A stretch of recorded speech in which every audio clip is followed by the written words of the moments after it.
Do you budget for the holidays? I should, but I usually don't. So you know it's like a thing I need to do, but you're like, whatever. I'll just spend whatever I spend. Yeah, that's usually how it goes. Do you guys budget for the holidays? Absolutely not. Somewhat. So you just kind of wing it? Do you feel it out? I ask my wife when I'm buying. That's totally fair. Do you budget for the holidays, like when you're spending? Not really. How much do you think you usually spend on gifts? Oh, I know. I usually spend between $1,000 and $1,500.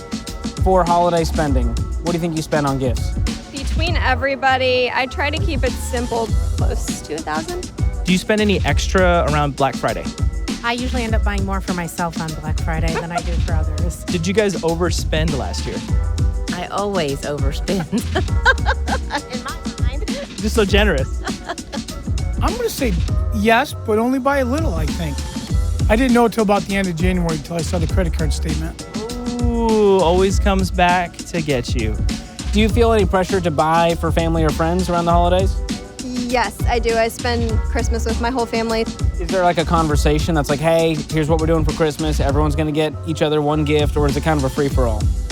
We try to do the white elephant, but people started buying for everybody else. They couldn't hold back, so that didn't work out. So yeah, it's just been a free-for-all the last couple of years. Do you guys feel pressure at all to buy gifts for friends and family? Buy for everybody. However, I have a little caveat. I just got divorced, so my Christmas shopping list just literally got chopped in half. You save some money this year. Absolutely. From Ramsey Network, this is The Fine Print, a show where we talk about the hidden truths that are keeping you broke. I'm George Camel, and this week we're talking about a season that some people call the most wonderful time of the year. Nope, not Girl Scout cookie season. That's coming in January. I'm talking about the holiday season. But for lots of people, it's not the most wonderful time of the year. It's the most stressful time of the year. And not just because you're forced to talk politics with your Uncle Rico or stomach your way through Aunt Debbie's prepackaged dehydrated brick of stale bread called fruitcake. It's also stressful because it's about to be an unprecedented holiday season. Yeah, I thought we were done with that word too, but here we are. If you're brave enough to read the headlines lately, you know that global supply chain issues are causing clogged ports, a stressed trucking industry, labor shortages, higher demand, and higher shipping costs. According to the Freightos Index, the median cost of sending one of those big metal shipping containers from China to the West Coast hit $20,586 in September 2021, which is a record high. That's nearly double what it cost in July and 4 times what it cost in January. What the Freightos is going on here? Well, it's pretty simple, actually. The pandemic prompted factories to shut down all over the world because of quarantine and lower consumer demand. As the lockdowns lifted, consumer demand skyrocketed, but the supply chain couldn't keep up. That was due to a worker shortage and a lack of raw materials. Oh, and the icing on this already crumbling cake is the delays and problems with shipping by cargo ships, trains, and trucks. Stay with me. Here's why this matters for you. All of that craziness is impacting the manufacturing and the shipment of toys, electronics, clothing, and more, aka the stuff you want to buy this holiday season. It kind of feels like the plot of the 1996 classic Christmas movie Jingle All the Way is about to become real life.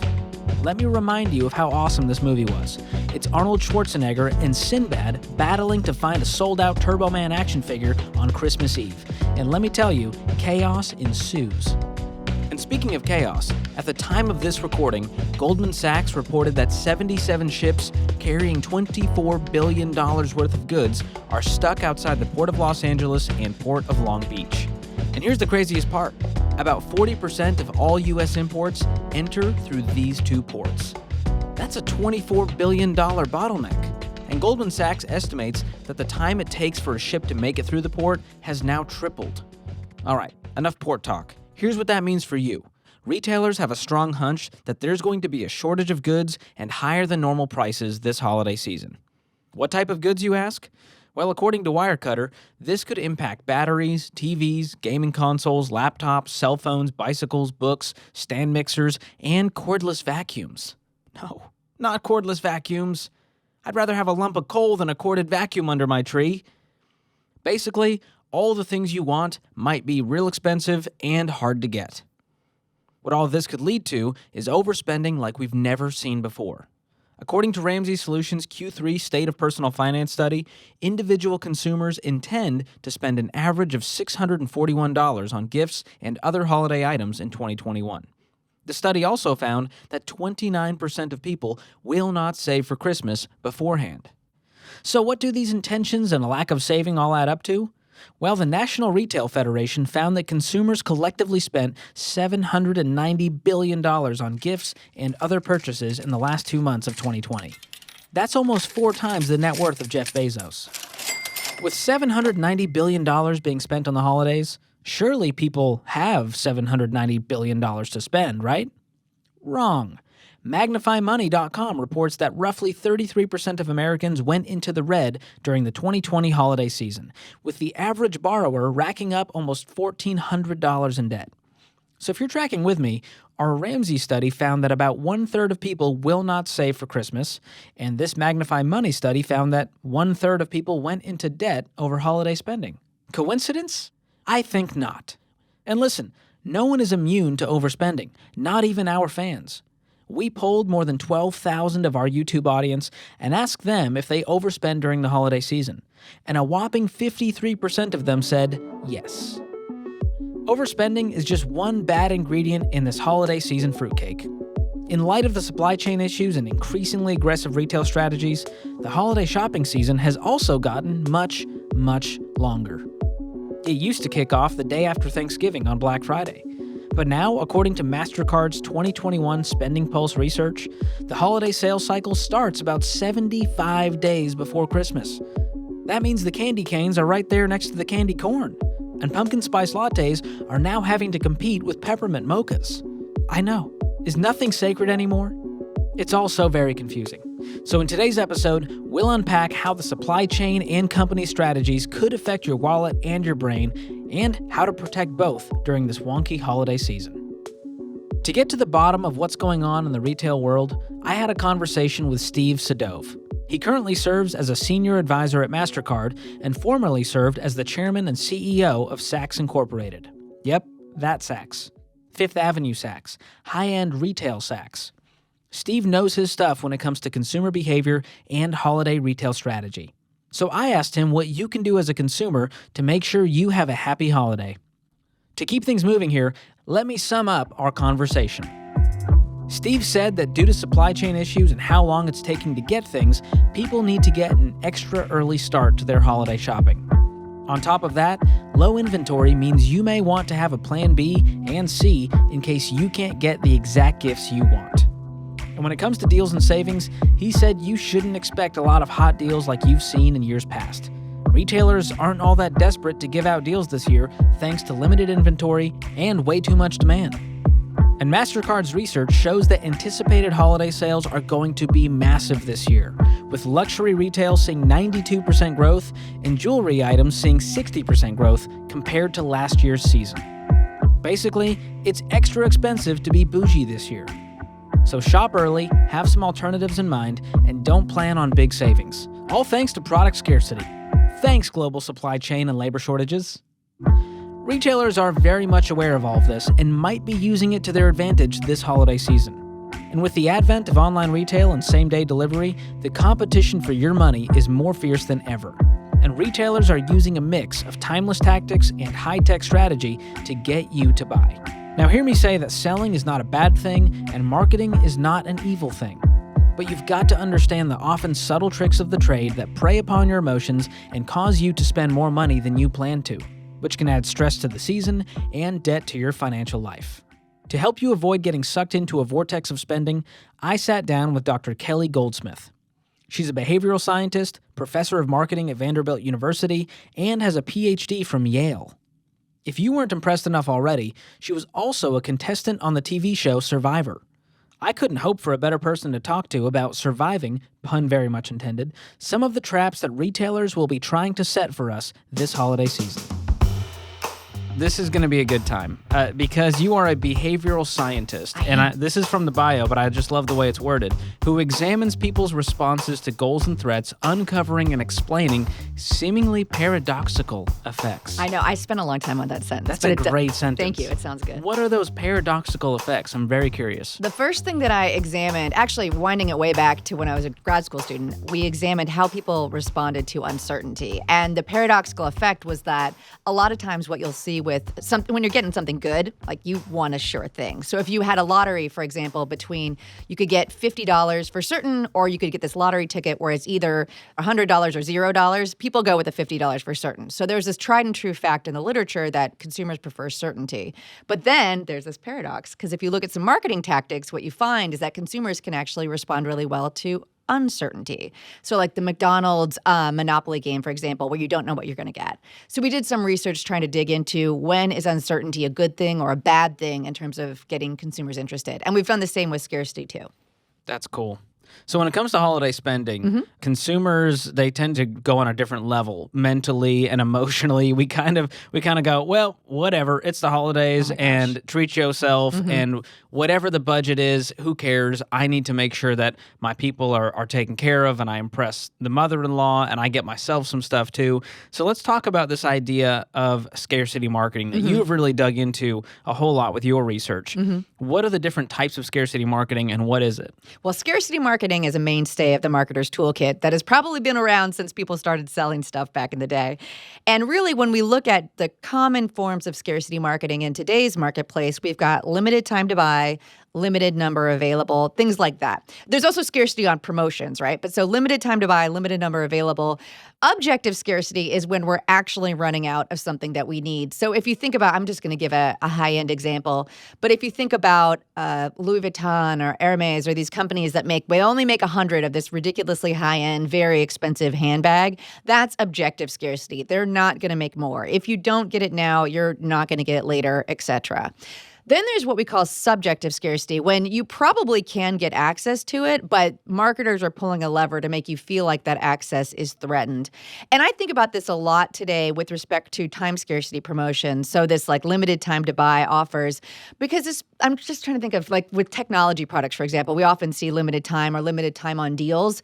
Well, in this day and age with the internet and with consumer empowerment and our increased access to information and the decreased search costs so we can look across different retailers, you can usually find it, right? So this notion that things are ever scarce in terms of time scarcity, like it's ever really a limited time to buy, I think that's less true today than it's been in the past. So as we enter this holiday spending season, what are those areas that consumers should be skeptical and they should be taking a real hard look at if this is a deal or not and should I be buying this? That is a really good question. I will say, I can't specifically say like, okay, you guys, this year it's going to be flat screen TVs, etc. I would say just empower yourself, go online, because there's so many deal aggregators and data aggregators who can actually tell you what places are giving meaningful discounts on. And I will say from my own experience and research, places like a Walmart or a Target, when they have these doorbusters to get you in the door, there are always products that are legitimately a good deal, but there's plenty that aren't, right? So I would say do your homework ahead of time. We all know the holidays are coming. Budget for it, plan around it, and go into any retailers or even online retailers with a strategic plan, knowing what you want to get and what you don't want to get, and don't get sucked into the hype. Yeah, we dug into MasterCards. They have a spending pulse report they did, and the holiday season is now 75 days, which is just wild. So it's starting way earlier, and part of that is due to some scarcity mindset around, well, things may run out. There's supply chain issues. It may take longer for me to get the things that I want. So explain how those big shopping days between, let's say, Black Friday, Thanksgiving, and Christmas are built around scarcity marketing. I mean, this is their Super Bowl for marketers. It is absolutely their Super Bowl. I mean, there's some retailers where it's 80% of their sales happen in the holiday season. And actually the same is true for charities. They get 80% of their donations at this time. So there's a lot of people with their hands out looking for your wallet at this time of year. I would say the fact that you said that the holiday season has gotten longer, I actually think of that as being a good thing for consumers, because to me, if you want to be a smart shopper, have the holiday season be all year long. Like, we always know it's coming. We always know when we're going to be giving gifts. You even know when your friends and family, when their birthdays are, etc. If you always like to get your mom the same perfume, keep track. It will go on sale at some point during the year. Buy it then, and then you can give it to her during the holidays. So I think it really benefits consumers to the extent we can decouple the urgency of the holiday with our need for purchase, because that's going to allow us to have more thought, more runway, and more control over the situation. Because, again, we're being thoughtful about saving, etc. And I would say if you're the type of person that gets a bit of a holiday hangover where after it's done, you regret the spending, remember that. And then next year, go into it and make the holidays a year-round activity where you can be thinking about it and be thoughtful and not get caught up in the hype and the justification. Because to your point, it is very psychological. And it's hard not to listen to that justification, which I think enables comfortable spending, specifically among people who maybe throughout the year don't feel so comfortable indulging themselves. Another thing that's very psychological that deals with why we spend too much when we have this time pressure or we have these scarcity marketing tactics, like if we see something we care about running out, we got to go in and get ours. And I think that impulse, even if we're being very sane and rational, it's hard to override. And marketers know this. They're leveraging that instinct we all have to try to get ours when the world is running out of stuff. But in reality, right, the world's not running out of stuff. In reality, that same flat screen TV is going to be cheaper after the holidays if you wait. So I think, again, the more we can approach these decisions from that colder, more abstract, more distant mindset, have a plan, it only benefits us. So how can consumers spot this scarcity marketing technique, and what can they do so they're not manipulated by them? The key is just be prepared. And I understand that being prepared requires some what we call cognitive bandwidth. And you need some room in your brain to have a plan for how you're going to spend in the holidays. And I'm telling you, you need that room in your brain in January for the following holidays, right? But I think if you actually implement the practice, if you get that spreadsheet, you find you're spreading it out across 12 months, right? It's actually less stressful. Yeah, I feel like it takes the emotion out. And like you're saying, when you plan ahead and you do your research and you feel like you made a wise decision that wasn't made out of impulse, that is the best form of winning. It really is. More than the dopamine rush of a last-minute Black Friday deal. Right. It's like eating too much sugar, right? Like you eat a bunch of sugar and you feel the dopamine rush and you feel like kind of good in your body and then you feel bad afterwards. And the same is true if you go to a retailer and you bust out the credit card and you're spending way more than you intended to. There is a bit of a high that happens in the moment. And I think the addiction literature, that's why shopping is classified as an addiction, right? Because it can give, at least for some people, it can give you that sense of a rush or a high that you want to get again. And, don't do that. We don't need to be this single-handedly keep Walmart in business, right? There's plenty of people that are assisting in that campaign. You're not beholden to the retailer, because trust me when I say the retailer is not beholden to you. So let's take care of ourselves and let's feel good about being thoughtful all year. That's a great spot to wrap. Professor Goldsmith, thank you so much for bringing us a whole bunch of wisdom on this podcast. Absolutely my pleasure.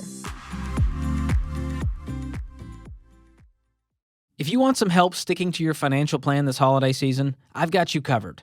Our team here at Ramsey created a slick budgeting app called Every Dollar.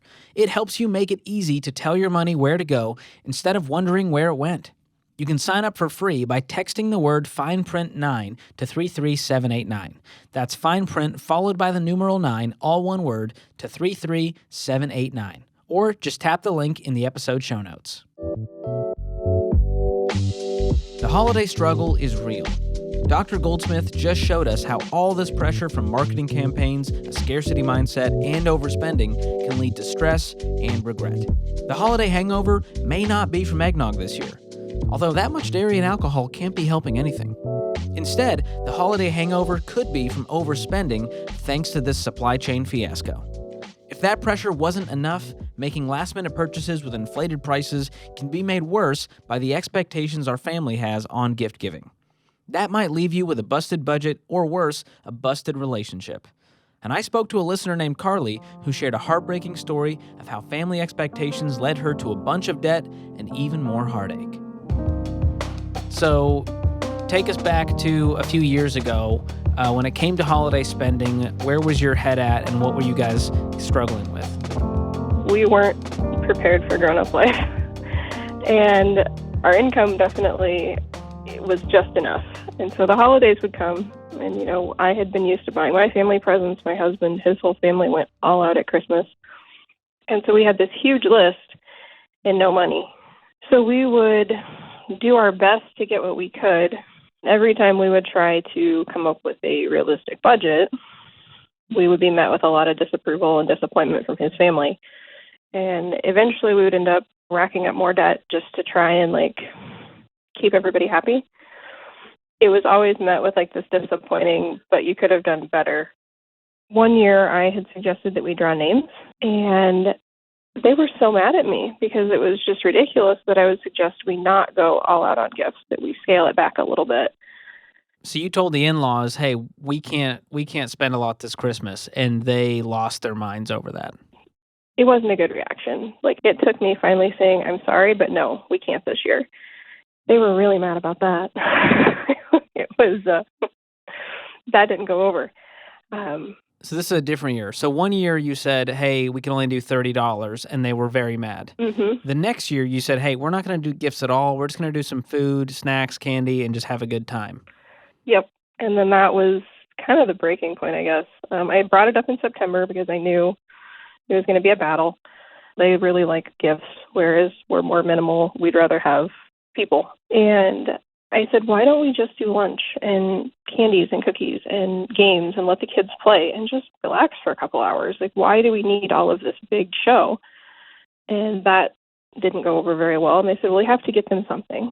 And we fought for weeks about what gifts would look like. It's not the thing. I just don't want to do the stress. Like, we just need to find a calmer way to handle Christmas, so we remember why we're getting together. So you were all about the presents, and they were about the presents with a T. Yes. Very different. Exactly. Yes. How much debt do you remember going into during the holidays? Oh, at least 500. But when you think about the fact that we didn't even have 100, it was a lot. So you were going $500 into credit card debt to try to make family members happy, yes. And it still wasn't enough. Yes. What did that feel like? It hurt. It was just emotionally exhausting. So what happened to the relationship with your in-laws over this Christmas present drama? That was the last time we saw them. Whoa. So how long has it been since you've talked to them or seen them? Well, officially it would have been January 1st of 2020. They still would meet us at church occasionally, but they weren't speaking to us. And finally, last fall, we said, we just can't do this anymore. Please don't call. Please don't show up. Just give us some space. You haven't seen your in-laws in nearly 2 years because of a $30 Christmas gift. Yes. So what's the plan for this Christmas? Right now, we don't have any. My family will do lunch at some point. And my husband and I budget about $125 a kid. They get 1 or 2 small toys they've been looking at, and then any clothes they need. You know, they wear out shoes and pants quickly. So. Wow. Well, I'm sorry you went through all that. That's tough to lose relationships and lose family over something as silly as a Christmas gift. I feel bad for my kids. They knew things weren't great, but to lose their grandparents, you know, our youngest son may never know them. And my family lives much further away, so they don't get to see them more than about every other month or so. So my children aren't going to have the memories that my husband and I have of our grandparents, and they're going to miss out on important experiences. Do you have hope that you can repair the relationship with the in-laws? I'm not sure. Well, Carly, thanks for sharing your story. Mm-hmm. So I do hope there is some hope for repair in the future. But either way, I hope it's a stress-free holiday for you guys and your family. Yes, thank you. Unlike the 174 Hallmark Christmas movies out there, Carly's story doesn't have a happy ending. Yet. And yes, that's right. 174 Hallmark Christmas movies, with another 41 coming this season. I'm starting to think that Hallmark might be behind the 75-day holiday cycle. I mean, you'd have to watch almost 3 movies a day just to get through all 215. Challenge accepted, Hallmark. Challenge accepted. Anyways, when you mix together family dynamics, finances, and expectations, all made worse by a supply chain debacle, it could create a holiday potpourri that smells of resentment and regret. On the bright side, it is possible to reframe expectations, communicate boundaries, and regain some control of our holiday experience. But it's going to take some wisdom and intentionality. And when I think of those two things, I think of my friend Dr. John Deloney. He's a Ramsey personality like me and a leading voice on relationships, mental health, and emotional wellness.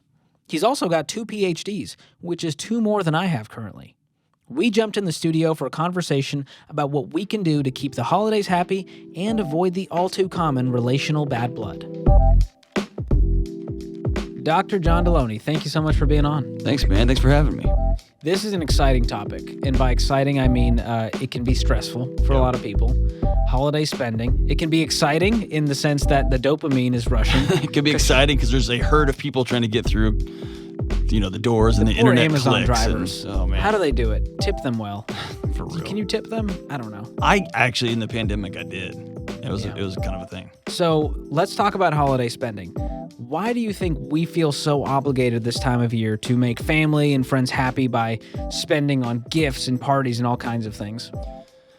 I think our cultural cachet, like the way we express value in our culture, is accumulation, getting stuff. How shiny is it? What is the thing? That's where we get our cultural sense of value. And so it only makes sense that when we want to express love and appreciation for those that we care about, that's how we do it, by giving them stuff, right? Giving them the shiniest thing that we can afford or that we have access to, even if we can't afford it, right? And so I think, number one, that's the air we breathe right now, which is accumulation of stuff. And so I'm going to show you that, how I love you. It's also how we derive our own relational value, right? So I might buy you the most expensive fancy thing so that you'll think better of me. Or I can prove to you, this is how much I love you. And I can tell my buddies, oh, you got your kids that for Christmas? I got my kid this for Christmas. And it's a way that I can get esteem and value in my other outside relationships that don't have anything to do with this, right? So what I buy you becomes a proxy for my way through the world. Yeah, it feels like there's this level where it comes to the holidays. It's gross. We kind of spin out of control and we just go, that's the holidays. We're having fun. We'll worry about it later. It's okay if we're a little over the budget. It's worth it because our families are going to be so pleased. The kids are going to love the gifts. It's okay if we overspent. Where's the psychology coming from where your brain kind of shuts off and just goes, la, la, la, spend, click, click, click? I think we are bombarded with, this is the moment that you beat the stores. This is the moment that you get that TV for $11, or you get that diamond ring was $1 million and it's marked down to just this much. And we think we're winning. And so we save up all of that pent up. The stores beat us I gotta pay my bills every month. I gotta go to the grocery store and eat. I've gotta buy gasoline. This is the month. These are the 2 or 3 months that I get the stores back, right? And it's this competition, and it's so obnoxious. They're beating us again. And again, I think we're exhausted at the end of the year. It's gray. It's cold outside. We're stuck inside. We are a little more lonely, a little bit more sun deprived, and we have a little bit less self-control. That's why we eat like crazy. I mean, we're not smart. We don't move our bodies very much. We just kind of let the wheels come off of every wagon we drive, and one of those happens to be buying things. And on top of that, during the holidays, you're around family a lot more, which can be stressful. There can be issues there's expectations of, hey, we're all going to spend this amount on each other. How do you kind of rally against that? I get to decide my expectations. I don't outsource that to somebody else. My family included, who I love, I haven't given them permission to speak into how I'm going to show them love. Yeah, family events turn into this weird proving ground for how much have you accomplished this year and where are you in your career and what kind of kid are you going to be and what kind of son are you going to be. And we only have one tool in our culture, which is buy crap. And so we just try to buy all these problems. We try to solve it through purchasing. And we have endless amounts of credit to let us just run amok, right? So you have this kind of a framework for how our brains operate when it comes to spending. So lay out what that is. 'Cause I think it can really help people when it comes to holiday spending to at least get above it and go, oh, that's what's happening. Our brains are running on old technology designed to keep us connected to our tribe, not get eaten by a bear, and fight off warring neighbors and mate. That's about what our brain is designed to do. And eat, by the way, that's probably good too.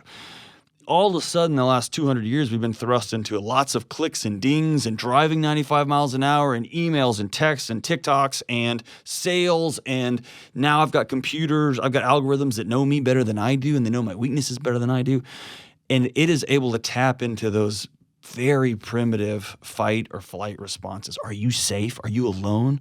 Are you that kind of kid? What kind of wife are you? What kind of dad treats their kid with those kind of shoes when you could buy those kind of shoes? And what gets activated is fight or flight. And so it's important to know that when you feel those tugs of, I don't want to be the dad that buys my kids those shoes instead of those shoes, that is a marketing company taking advantage of your biology, man. That's not reality. You love your kid when you give him a pair of shoes. You love your kid even more when you're on all fours playing unicorns or dragons or whatever it is. That's loving your kid. Connection, reading to them at night, not buying them thing after thing after thing after thing after thing, especially mortgaging their future on shiny, obnoxious things that are going to be out of date in 2 weeks anyway. And what I found in my personal life is when I make the call to all of my family, it says, we're not buying gifts this year, everybody. We are getting together and we're going to have dinner. Nobody's buying anybody anything. We're not doing it. Everybody exhales and they go, oh, thank God. Or when someone says, we're all pitching in $500 for such and such, I'm not pitching in $500. I don't have $500. I'll put in 50 because that's what I've got. And if you don't want to be my friend because of that, then God help us all, right? So there's a lot of hard conversations that I think most people are just unwilling to have because it's awkward. Can I reframe that? I don't think they're hard. They're simple. Kind of like how do you lose weight, diet, and exercise, right? It's not super. So it's not a complicated conversation. There you go. But it can be difficult emotionally. There you to go. Talk to that the conversation family member. itself is simple. The build up to that conversation, the fear of that conversation can feel overwhelming, but it's not hard. It is a very quiet and clear boundary. I'm not paying this year. I'm not spending my money on this. We're buying 3 gifts this year, kids, and we're going to spend time together. If there's a disappointment with my 6-year-old, they're 6. They don't get to speak into my self-esteem because they're 6. I don't let them make any other decisions in my world. Why would I let them speak into, what kind of dad? You're a terrible father because I should have got an Xbox 7 and a pony. This is ridiculous. Like, what are you talking about? We give way too much of our souls to other people to say, are we okay? There's a lot of comparisons that I feel like happen with the holidays and this person got 3 gifts that add up to $400 and this person got 2 gifts and there starts to be a little bit of resentment. Have you found that to be true? Absolutely, all over the place, yeah. How do we fight against that? It's reverse engineering what the goal of giving in the first place is. And it's, number one, a gift should be something that you need, right? It should be something that's going to bring value to your life. So when I think of a gift, I think of time, something thoughtful, like, hey, I can help you out with rent. Suddenly that has turned into, I'm going to demonstrate the depths of my affection for you. And so I think it's going back and looking in the mirror and saying, why am I giving this gift? Am I giving it to honor a person that I love? Am I giving it to try to make myself feel better? And if it's anything other than bring somebody else joy, don't give the gift, or at least pause and put the brakes on, man, because all the other stuff is hollow. So let's say someone gives you a gift and you didn't get them one. How do you handle that when it's kind of unexpected and you go, oh gosh, I feel this guilt of like, I got to get them a gift now. There's this quid pro quo. You did something for me. Now I got to do something for you. I am somebody who spent a lot of years trying to figure out how to balance relational equations. I spent a lot of years thinking I owed people things. And what ended up happening was I would spend money I didn't have. I would go out of my way to do things I didn't have time to do. I would try to make up this gift at the expense of this relationship. And only recently, the past couple of years, I've defaulted to 2 important things. Number one, if there's awkward, I call it out and put it on the table, right? Somebody buys me a really nice gift and I look at them and go, I didn't get you anything. I'm so sorry. I got you literally nothing. And I don't have the financial capacity. I'm sorry. Here's where we find ourselves. This is super awkward. I cannot tell you how grateful I am for this gift. And I wish I'd gotten you something, but I didn't. Thank you so much. And I have to leave it at that. The fact that I think I owe you something after that isn't right. The second thing of this is important, and I want everybody listening to this to get this. Always choose guilt over resentment. Choose the guilt of, I didn't get him anything, over, I'm going to go get a credit card, buy something I can't afford, and for the next 9 months, I'm going to kick myself that I didn't have one hard conversation. I should have gone. I feel like I should have gone to this other state to go to this family thing. But if I go, I'm going to resent everybody the whole way. I'm going to be a jerk while I'm there. I'm going to be annoyed. I'm going to be mad when I get back and check out my credit card bill. Choose guilt over resentment. Don't live in guilt, but choose guilt over resentment every time. That's a good word. So let's talk about this idea of budgeting, because you just talked about people going into debt, which is probably the worst thing you can do. It's bonkers. Even beyond overspending with money you have is overspending and doing it with debt. So how do you take a realistic approach to your budget and managing expectations from family in this season? I do that in what I would call in very intentional order, which is my wife and I have financial goals. We have financial realities. We have bills that we have to pay. I am not going to let what feels like what the culture tells us is a wheels-off season. I'm not going to let that get in the way of my financial realities. I'm not going to let that get in the way of our financial goals that are 2 and 5 and 10 years down the road. That also means I'm not going to pretend Christmas doesn't come on the same day every year. So I'm going to budget for Christmas showing. I'm not going to get to November and go, "What? Oh no, Christmas showed up." It surprised us. So I'm going to be intentional about saving. Let's say you're in debt, and so you're trying to limit all spending, and the holidays are around the corner. Let's say I'm the family, and you have to tell me that, hey, we can't afford gifts at all this year for you all. How do you have that conversation? Number one, I'm going to be gentle and intentional, and I'm going to go first. And I'm going to be clear about what we can do. I'm going to be clear about what we can't do, and I'm not going to apologize for it. And if they choose to react immaturely or like children, that's their choice. That's not on me. What I can control is me. I can control my integrity, my honesty, my clarity, and going first, not hem-hawing, not beating around the bush. I'm just going to put it out there as early as I know it. So it's early November. I'm going to say, here's the situation here. So how can people have the Christmas that they want to have? You talk on your show about setting boundaries, and Christmas can be a stressful time, and it can be hard to put those boundaries up. And a lot of times we just eat it and get stressed, and anger bubbles up, and there's invitations that you have to accept and decline, and whose family we're going to go to for Christmas. This can be really stressful when it comes to all these commitments and full calendars. So how do you do Christmas the right way? I wish I could say I got this from grad school, but I actually got this from my wife, and she is a genius. 100%. Yeah. It was several years ago that she called out, like, holidays are stressful. We were going back and forth to different cities, to different grandparents and different parents, and it was just chaotic. And it came from her saying, the holidays are an important season for us as a family. It's an important time of renewal, of vision casting, because we're coming to the new year. It's also an important spiritual time for our family. I want this to feel a certain way. And for us to feel at peace in the holidays, for us to not feel crazy, not to us be stressing the budget, we have to do the following things that are going to achieve these feelings. And we often do the other way around. We often wait till we feel things. I don't feel like working out. I don't feel like eating healthy today. And if you get there, it's bust, right? So we begin to look at holidays and say, what does this look like? We're not going to travel on one of these holidays. We're just going to spend it at home. Our house is wide open for people to come visit us.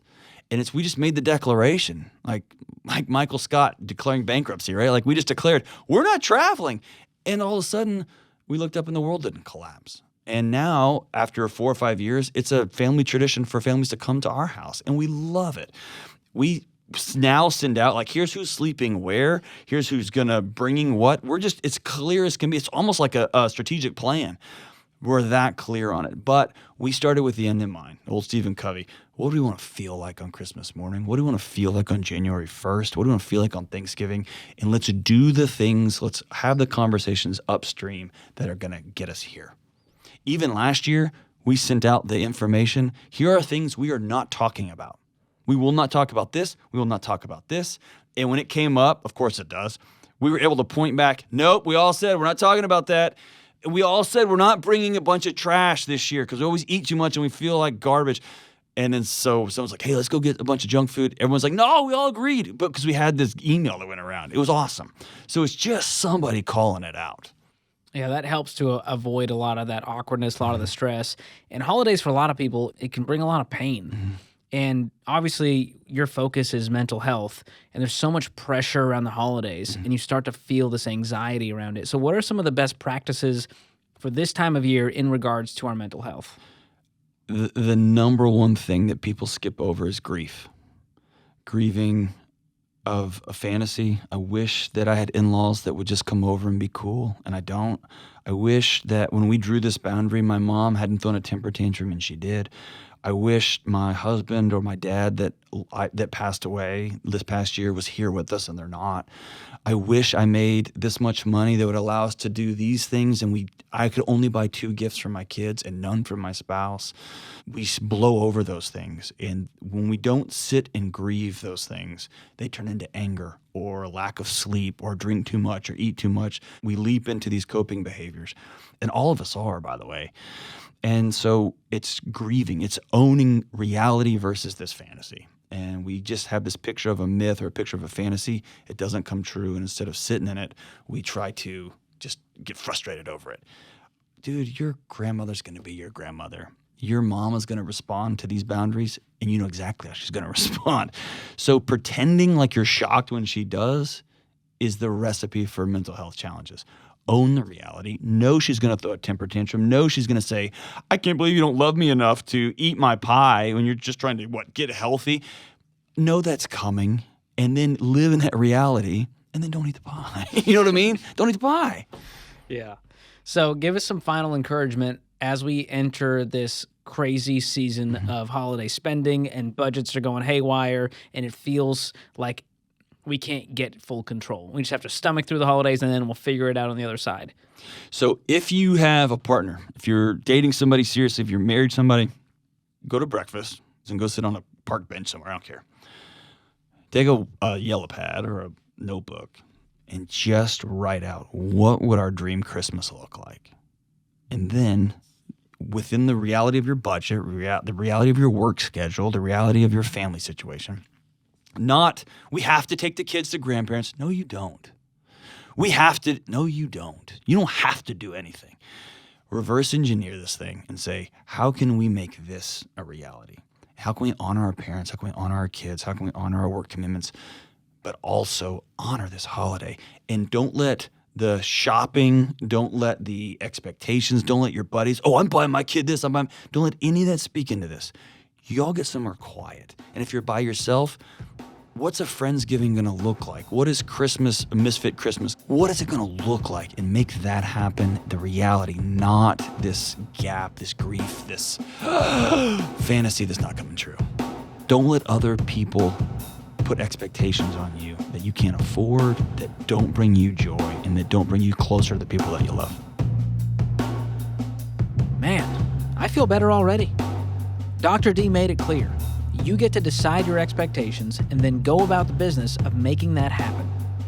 When our expectations and the expectations of those around us get out of whack, our lives can get out of whack. So we gotta do whatever we can to keep our lives in whack. And after talking to a lot of smart people in this episode, I've got some takeaways for us all to have a healthier holiday season. Number 1, we've got to stick to reality and set the right expectations when it comes to traditions, travel, and gift spending. Have the hard conversations with family early on, set your boundaries, stand your ground, and learn to say no. Number 2, we've got to stick to a budget and set ourselves up to get through the holidays debt-free. That means planning early. Don't bust the budget over some last-minute shopping. Make a list of who you plan on getting gifts for, set the exact dollar amount, and stick to it.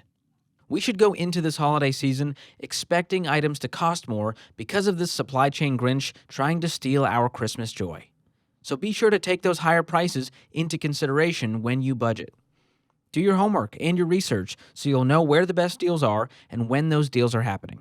Be strategic and don't get sucked into the hype. And if you follow the advice of the people in this episode, you just might have the happiest of holidays with no regrets and no debt. And hopefully, no store-bought fruitcake. You've been listening to The Fine Print. If you enjoyed it, subscribe, follow, rate, and review us wherever you listen to podcasts, and share it with a friend who might need some holiday cheer. Our show is produced by Chris Wright, Eric Cheslevich, and Chris Dean. Our associate producer is Amanda Rogers. This episode was engineered and mixed by Will Rudder. Special thanks to Tom Booker and Andy Barton for help with writing and research. Our executive producer is Blake Thompson. I'm George Camel, and remember, if the Hallmark Channel can release another 41 Christmas movies and still land under budget this year, then you have no excuse to overspend on Yuletide cheer.